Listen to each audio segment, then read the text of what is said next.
10वीं कक्षा के सभी विद्यार्थियों को मेरा नमस्कार। मैं डॉक्टर देवराज।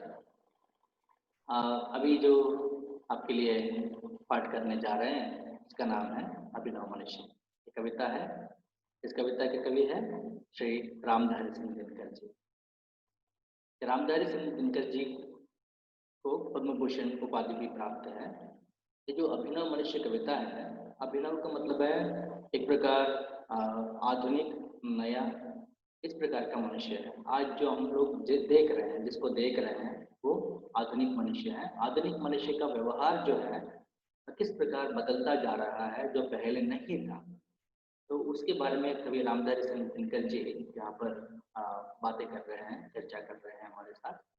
तो कवि का आशय है, देखेंगे, मानव की सही पहचान बुद्धि व तर्क नहीं परंतु मानवीयता है, के साथ भाईचारा एवं स्नेह का सही परिचय कराना। मतलब यहाँ पर कवि कहना चाहते हैं मानव का सही परिचय क्या है? बुद्धि नहीं है, तर्क नहीं है, लेकिन मानवीयता है, मनुष्यत्व। ठीक है, तो भाईचारा एवं स्नेह, तो वही उसका परिचय कराना ही इस कविता का प्रमुख उद्देश्य है। आगे देखेंगे। आगे ये कवि का चित्र है, कवि रामधारी सिंह दिनकर जी। कवि का परिचय देख लीजिए। कवि रामधारी सिंह दिनकर जी का जन्म ईस्वी सन 1908 को बिहार के मुंगेर जिले में हुआ। वे पहले रेडियो विभाग में काम करते थे, बाद में एक सरकारी कॉलेज के प्राध्यापक बने। आगे चलकर भारत सरकार के हिंदी सलाहकार के पद पर नियुक्त हुए। उन्हें पद्म भूषण उपाधि से भी अलंकृत किया गया था। सन 1974 को इनका देहावसान हो गया।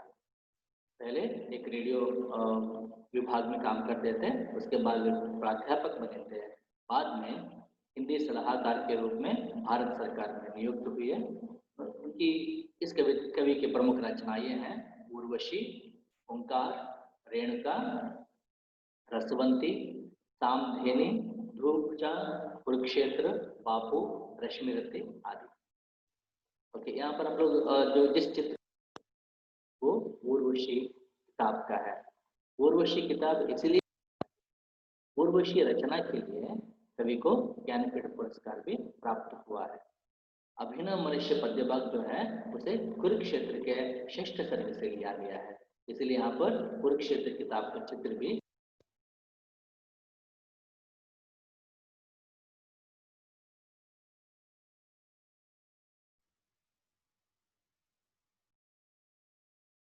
कविता देखेंगे। आज की दुनिया विचित्र नवीन, प्रकृति पर सर्वत्र है विजयी पुरुष आसीन, है बंधे नर के करों में वारी विद्युत बाप, हुक्म पर चढ़ता उतरता है पवन का ताप, है नहीं बाकी कहीं व्यवधान, लांग सकता नर सरित गिरी सिंधु एक समान। आज की दुनिया के बारे में कवि कहना चाहते हैं यहाँ पर, आज की दुनिया कैसे है? वो विचित्र है और साथ ही नवीन भी है, एक नया है। नया है, देखने के लिए नया है, लेकिन विचित्र है आज की दुनिया। प्रकृति पर सर्वत्र है विजयी पुरुष आसीन। कवि यहाँ पर कहना चाहता है प्रकृति को मनुष्य ने अपने काबू में कर लिया है, प्रकृति पर मनुष्य कब्जा कर लिया है। इसलिए कवि यहाँ पर कहना चाहता है प्रकृति पर सर्वत्र है विजयी पुरुष आसीन, प्रकृति पर विजय प्राप्त कर लिया है और उस प्रकृति पर ये बैठ गया है, अपने वश में करते हुए ये बैठ गया है बंधे नर के करों में वारी विद्युत भाव। कवि यहाँ पर कहना चाहता है, देखिए, बंधे नर के करों में, नर का मतलब है मनुष्य, मनुष्य के हाथों में, कर का मतलब है हाथ, हाथों में क्या क्या बंधित हो गए हैं? वारी विद्युत भाव।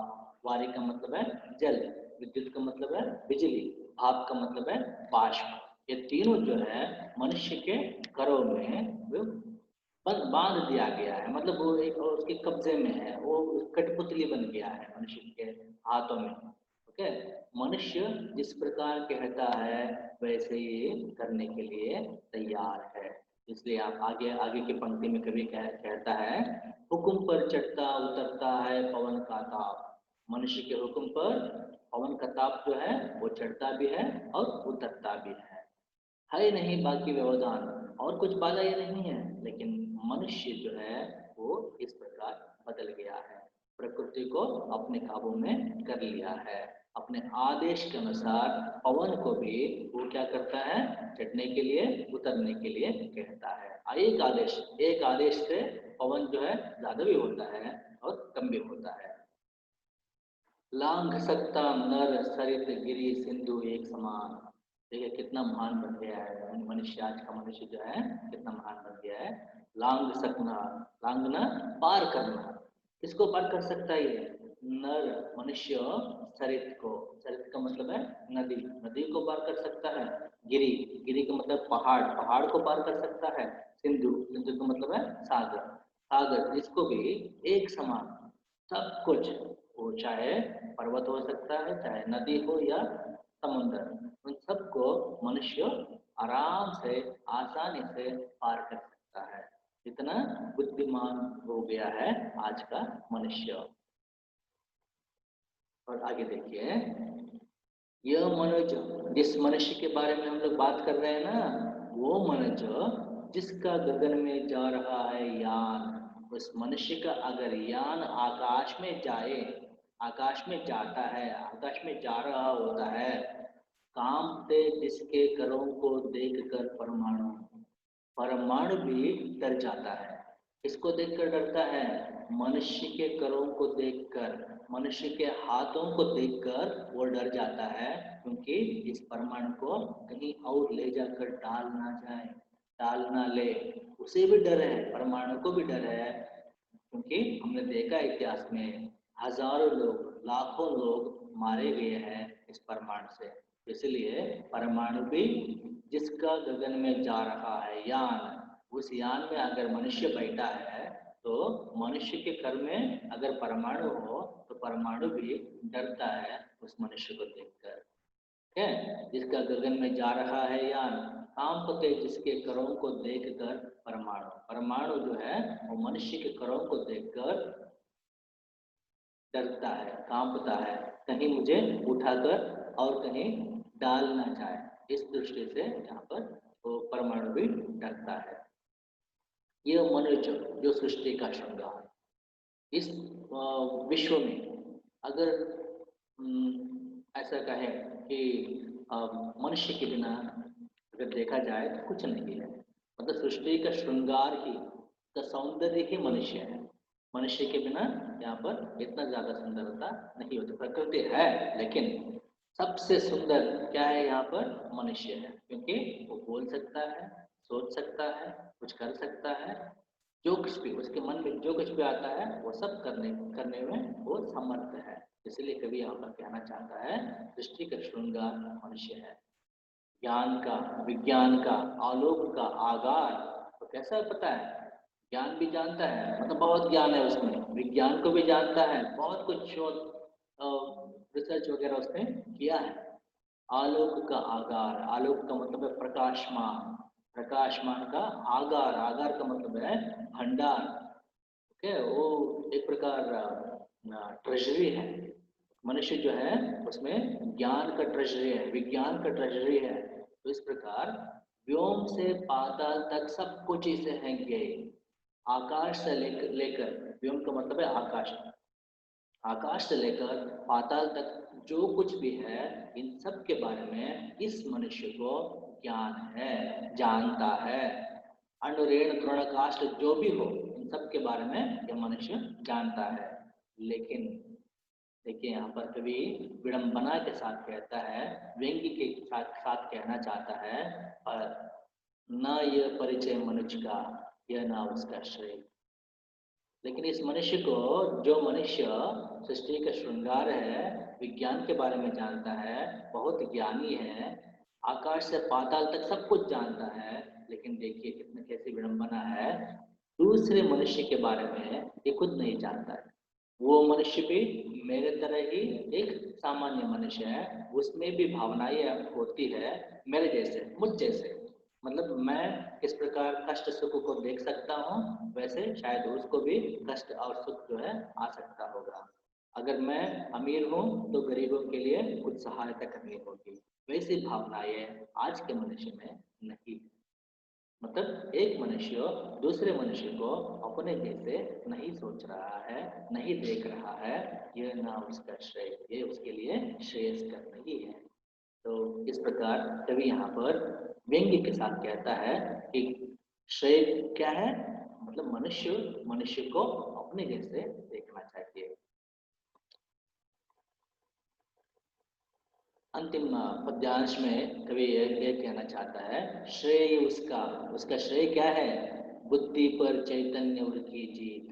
बुद्धि पर जब चैतन्य और जीवित हृदय जो है उसकी जीत जब होती है, वही उसका श्रेय है।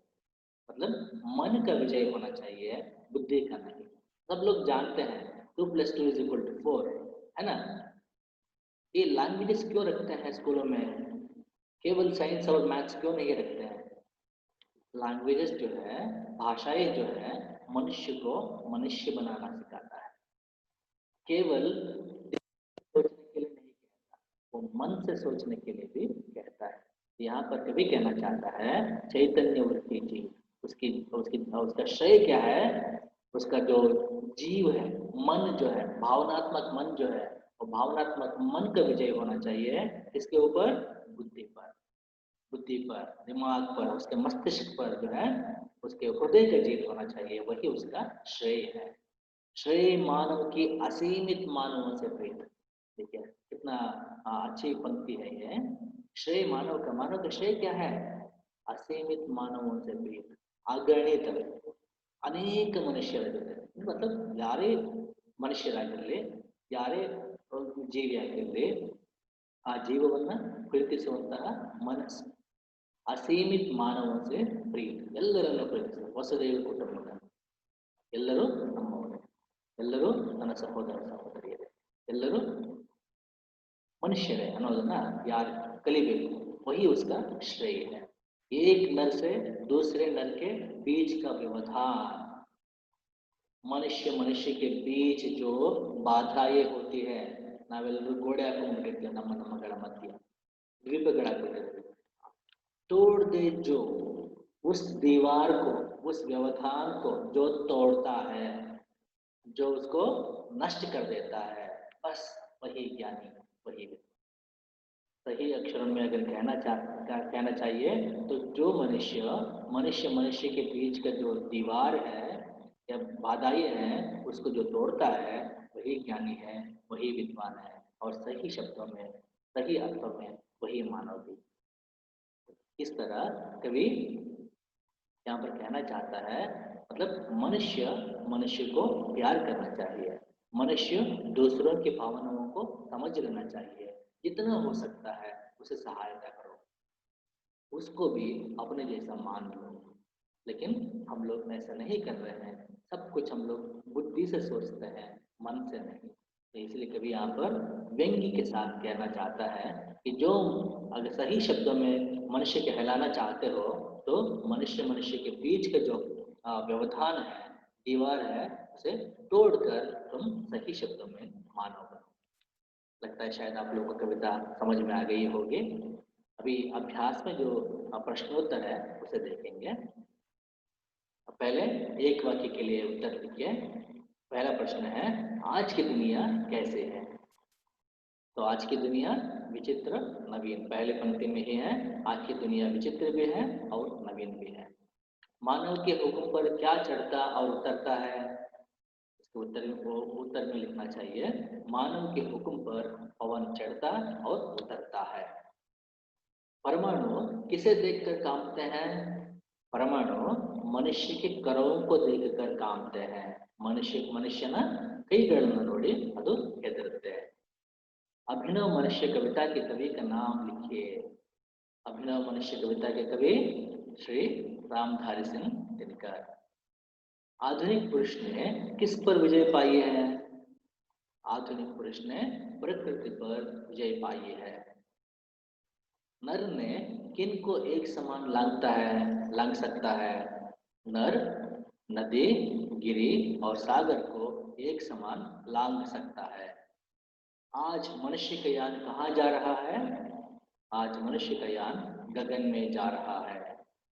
ठीक है, इस प्रकार एक अंक वाले जो प्रश्न है उसके लिए उत्तर लिखना चाहिए। अभी 2-3 अंकों के लिए जो प्रश्न है वो इस प्रकार पूछा जाएगा। मानव की भौतिक साधना का परिचय दीजिए। मानव के प्रकृति पर विजय कैसे प्राप्त की है? प्रकृति पर सर्वत्र है विजयी पुरुष आसीन। इस पंक्ति का आशय समझाइए। देखिए, एक ही प्रश्न, एक ही उत्तर के लिए 3 अलग-अलग प्रकार का प्रश्न पूछा गया है, इसलिए तीनों प्रश्नों को मैंने यहाँ पर डाल दिया है। इसके लिए उत्तर के रूप में लिखना चाहिए कि प्रकृति पर सर्वत्र है विजयी पुरुष आसीन। इस पंक्ति का आशय है कि आज के मानव ने प्रकृति के हर तत्व पर विजय प्राप्त कर ली है और प्रकृति पर मानव सवार है। प्रकृति को अपने नियंत्रण में रखा है, अपने काबू में रखा है। जैसे पानी, विद्युत और बाष्प है, साथ ही पवन का ताप भी मनुष्य के आदेश पर चढ़ता और उतरता है। मनुष्य अपना मन जैसे चाहता है वैसे करता है। जब वातावरण में गर्मी हो तो वातावरण को ठंडा करवाता है, ठंड हो तो गर्मी करवा सकता है। इस प्रकार प्रकृति पर यह विजयी हो गया है, विजय प्राप्त कर लिया है। तो तीनों प्रश्नों के लिए ये एक ही उत्तर है। इसे लिखना चाहिए। कम से कम 3 अंकों के लिए यह प्रश्न पूछा जाएगा। बहुत ही इंपॉर्टेंट है, ध्यान से आप देख लीजिए इसको। दूसरा प्रश्न है, दिनकर जी के अनुसार मानव का सही परिचय क्या है? मानव का सही परिचय है, जो मनुष्य सभी मानवों से स्नेह का भाव बांधता है, स्नेह का बांध बांधता है, वही मानव कहलाता है। जो मानव दूसरे मानव से प्रेम का रिश्ता जोड़कर आपस की दूरी को मिटाता है, वही सच्चा मानव है। बहुत बढ़िया प्रश्न है ये भी। जो मनुष्य, जो मानव दूसरे मानव से प्रेम का रिश्ता जोड़कर आपस की दूरी को मिटाता है, वही सच्चा मानव। तीसरा प्रश्न है, इस कविता का दूसरा कौन सा शीर्षक हो सकता है? अगर कोई और शीर्षक आप देना चाहते हैं तो क्यों देना चाहिए आपको? क्यों ऐसा सोचा है, इसके बारे में पूछा गया है। कोई और शीर्षक देना चाहते हो तो दे सकते हैं। कवि ने अभिनव मनुष्य सार्थक शीर्षक दिए हैं। सार्थक का मतलब है बहुत बढ़िया, सही अर्थ वाला। इस कविता के लिए यही शीर्षक बहुत बढ़िया है। अगर दूसरा शीर्षक दे सकते हैं तो प्रकृति और मानव, एक दूसरा में नाम दिया गया है, प्रकृति और मानव, मानव प्रेम का, मानव की सिद्धि दे सकते हैं। क्योंकि प्रकृति पर विजय प्राप्त करना मानव की साधना है। मानव के बीच स्नेह का बांध बांधना मानव की सिद्धि है। ये सभी प्रश्नोत्तर हो गया। अभी उदाहरण के अनुसार और अभ्यास में जो दिया गया है उसको देख लीजिए। तुकांत शब्दों को पहचान कर लिखिए। तुकांत का मतलब है राइमिंग वर्ड्स। राइमिंग वर्ड्स जैसे शब्द जो है उसको चुनकर आपको लिखना चाहिए। एक उदाहरण भी दिया गया है, नवीन आसान। नवीन के लिए आसान, यहाँ पर स्पेलिंग मिस्टेक है, नवीन आसान। भाप ताप, व्यवधान विद्वान, श्रृंगार आगार, ज्ञेय श्रेय, जीत प्रीत। और वैसे ही अगला मेन है पर्यायवाची शब्द। पर्यायवाची का मतलब है समानार्थक शब्द है। दुनिया, दुनिया शब्द का पर्यायवाची शब्द है जग और विश्व। विचित्र, विचित्र के लिए अनोखा और निराला।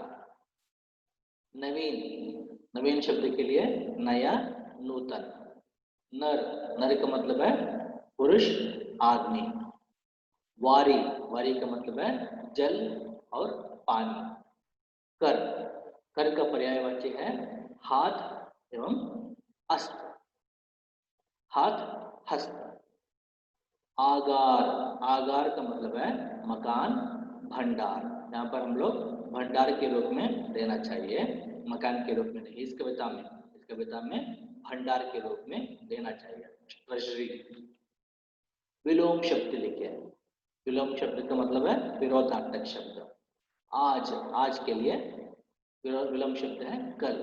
नवीन प्राचीन, चढ़ता उतरता, समान असमान, ज्ञान अज्ञान, जीत हार, असीमित सीमित, तोड़ जोड़। ठीक है, तो अनेक शब्द के लिए एक शब्द, एक शब्द लिख के दिया गया है। ये अनेक शब्द के लिए एक शब्द लिखना चाहिए। सभी, जैसे उदाहरण दिया गया है, सभी जगहों में, सभी जगहों में जो हो उसे सर्वत्र कहता है, सर्वत्र। आस, आसन पर बैठा हुआ, आसन पर जो बैठा है वो आसीन। ठीक है, मंच पर आसीन हम लोग कहते हैं ना, ऐसे। बचा हुआ, जो बच गया उसे शेष कहते हैं। मैथमेटिक्स में आप लोगों ने देखा होगा, शेष। मनु की संतान, मनु की संतान मनुज है, मनुष्य। विशेष ज्ञान, विशेष ज्ञान मतलब ज्यादा ज्ञान रखने वाला को विशेषज्ञ कहलाता है। अधिक विद्या प्राप्त, जो अधिक विद्या प्राप्त किया हो उसे हम लोग विद्वान कहते हैं, पंडित कहते हैं। अनुरूप शब्द लिखिए। अनुरूप शब्द का मतलब यहाँ पर पहले दो शब्दों के लिए, पहले शब्द के लिए जो उत्तर दिया गया है वैसे तीसरे शब्द का उत्तर हम लोगों को लिखना चाहिए। गिरी पहाड़, वारी जल। तो पहले शब्द का उत्तर जो है उसको सबसे पहले हमें समझ लेना चाहिए। यहाँ पर देखिए, गिरी के लिए पहाड़ दिया गया है, इसका मतलब है गिरी पहाड़ समानार्थक शब्द है। वैसे वारी के लिए भी हमें समानार्थक शब्द लिखना चाहिए। गिरी अगर पहाड़ है तो वारी जल है। पवन वायु, सिंधु सागर। यहाँ पर भी पवन का मतलब वायु है, सिंधु का मतलब सागर। सागर यहाँ पर सही उत्तर है। जमीन, ये प्रश्न देखिए, यहाँ पर समानार्थक नहीं है। जमीन के लिए आसमान दिया गया, मतलब ये विरोधार्थक शब्द है। जमीन आसमान, आकाश पाताल, आकाश के लिए पाताल लिखना होगा। नर आदमी, यहाँ पर फिर से समानार्थक शब्द ये है। नर आदमी, ऊर छाती, छाती का मतलब है हृदय, उर के लिए हृदय, नर का मतलब है आदमी पुरुष जो भी हो सकता है। तो इस प्रकार इस कविता का जो अभ्यास जो है उसको भी हम लोगों ने देख लिया। शायद इस कविता आप लोगों के लिए समझ में आ गया होगा। फिर से एक बार कविता पढ़कर ये जो प्रश्नोत्तर है उसको आप देख लीजिएगा। धन्यवाद आप सब लोगों को। 10वीं कक्षा जो है इसी तरह शायद कुछ और महीने चलता रहेगा। आप लोग अच्छी तरह से पढ़ते हुए आगे बढ़िए। धन्यवाद आप सब लोगों का।